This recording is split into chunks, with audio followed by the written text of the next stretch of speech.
ازيكم يا حلوين؟ لو اول مره تشوفوني، انا فاطمه ودي قناتي كافه فاطمه. النهارده مش هنعلم غرزه جديده، النهارده هنشوف ابره التقشير بنستخدمها في ايه. ويلا بينا نشوف الكف هيعلمنا النهارده.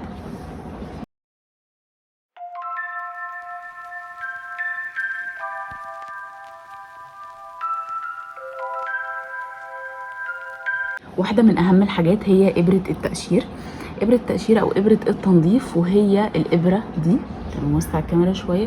الابره دي بنستخدمها في ايه؟ الابره دي ليها تقريبا 3 أو 4 استخدامات، اهمهم ان احنا بننظف بيها الخيط. ابره التقشير هم دول كلهم، يعني هي كل الاشكال دي، وهحط لكم صوره هتظهر هنا او هنا بتوضح بالظبط الابره دي. طيب دي انا استخدمتها في الاول واتنت مني، وطبعا ده غلط. ان هي تتاني، يعني ده معناه ان نوعها مش كويس، او ان انا ضغطت عليها زيادة عن اللزوم بالبنسة، فطبعا ده غلط يعني. في منها البلاستيك اللي هي بتبقى بالشكل ده، وفي منها المعدن اللي بيبقوا بالشكل ده، ولكن اكتر واحده انا بشتغل بيها دلوقتي ومريحاني جدا هي دي. طيب نخش على طول استخداماتها ايه. طيب اول حاجه وده اشهر استخدام ليها، ان انا بنضف بيها اطراف الخيط. المنظر ده بدل ما يبقى كده، بدل ما يبقى متبهدل كده من الظهر، لا احنا بننضفه بدي. طيب بنضفها بدي ازاي؟ مثلا هنبدا من عند اول واحد، يعني هنجرب مع بعض في اول خيط من ده. بنجيب الخيط ده كده اهو، تمام، وبدخله هنا في الفتحه، في العين الكبيره دي، تمام كده اهو. طيب بعدين بعمل ايه؟ بنضف بيها الخيط. انا ممكن انضف الخيط وانا شغاله، وممكن ما اعرفش، يعني الوقت ما يسمحليش او انسى. طب هعمل ايه؟ هنضفها بالشكل ده.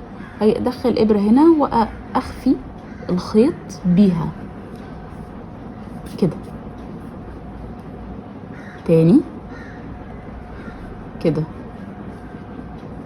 اهو. وبفضل ماشيه بالخيط لحد لما امشي شويه حلوين، وبعد كده اقوم قصه الخيط وينتهي الموضوع بالشكل ده كده. نجيب المقص ونقصها بعد لما نخلص، وهكذا مع كل ده. نجيب مثلا اهي، دي بقيت خيط او باقيه من خيط قبل كده، هجيب ابره التنظيف اللي هي دي. طب لو احنا حاسين ان دي ضيقه، انها ضيقه قوي، مثلا ضيقه جدا مش عارف استخدمها، نستخدم الاكبر شويه. دي اكبر في البدايه هتكون مساعده جدا للناس اللي لسه بتتعلم. بصوا الخيط دخل بمنتهى السهوله، تمام. وبرده نفس الكلام، هحاول ان انا اداري الخيط تحت مثلا الصف اللي تحته او الصف بتاعه، مش هتفرق، المهم ان هو ما يبقاش باين، تمام كده اهو، تمام اهو. المهم ان هو ما يبقاش باين، تمام. بصوا من الوش مفيش اي حاجه ظاهره، ومن الظهر هو مستخبي، والامور ماشيه زي الفل. فبالتالي ابره التنظيف او ابره التقشير زي ما بيقولوا عليها بتخلي لنا القطعه من كده، تمام. فبالتالي ده اول استخدام لابره التنظيف. وطبعا الخيط ده احنا ممكن ننضفه بطرق تانية، ولكن لو نسينا او حصل اي حاجه بننضف بالطريقه دي. والوش مفيش اي حاجه باينه. ده كده اول استخدام. نيجي بقى لتاني استخدام مع بعض. تاني استخدام وهي ان احنا بنستخدمها علشان نعمل الشنط اللي زي كده، او الشنط اللي هتظهر لكم برده دلوقتي على الشاشه، وهي الشبك.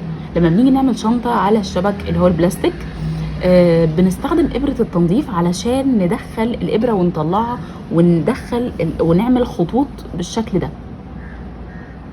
ده لو احنا عايزين نشتغل شنط، يبقى الخطوط اللي احنا شايفينها قدامنا دي بنعملها بابره التنظيف، طبعا بباترون معين وبشكل معين. انا هنزل لكم كل صور وكل تفاصيله، وكمان لو حابين ان احنا نعمل الشنطه دي مع بعض قولوا لي، طبعا مفيش اي مشكله، تمام. تالت استخدام عندنا وهو تشبيك الوحدات او المربعات في بعض.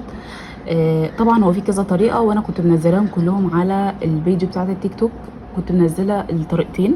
طيب هنا احنا بنستخدم ابره التنظيف برضو علشان نشبك المربعات في بعض، وما يبقاش في حاجه باينه بالشكل ده.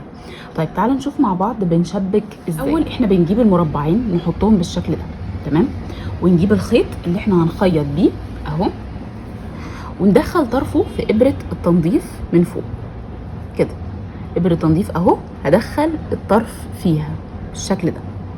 انا بفضل ابره التنظيف دي ليه؟ لان هي ناعمه ورفيعه، وبتخش في اي خيط، مش بتعاكس خالص، فبالتالي انا بحبها حتى في المربعات. طيب بنخلي الوش لبعضه، يعني ادي وش المربعات، الوش جوه، يعني اللي بره الظهر، تمام. طيب وادي بالمره يا ستي طريقه التشبيك اهو، يلا ولا حاجه.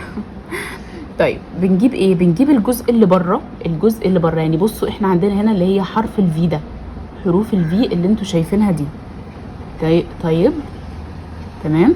طيب بنشتغل بحرف الفي اللي بره، حرف الفي اللي بره، اللي بره فقط، اللي بره بس اهو، اللي بره بس، اللي انا كل اللي انا شاورت عليه ده حرف الفي اللي بره، اللي بره يعني دول.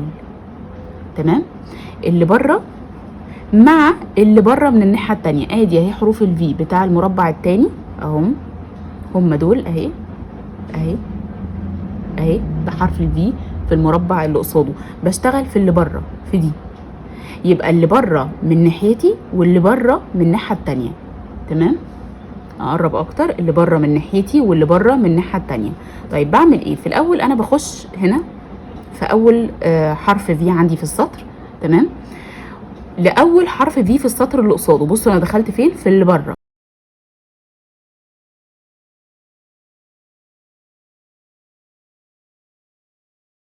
ادخل فيها بالشكل ده على الاخر.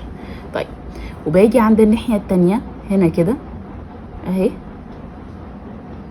الناحيه التانية اهو، اللي بره، اللي بره تمام، ده مع اللي بره هنا اللي هي الغرزه الخلفيه. تمام. طيب اللي بره اهو تاني هنا مع اللي بره من هنا، اشد كده بالشكل ده. بصوا لازقوا في بعض ازاي، اللي بره من هنا مع اللي بره من هنا، اللي بره من هنا مع اللي بره من هنا، وهكذا. اللي بره، اللي بره من هنا مع اللي بره من هنا.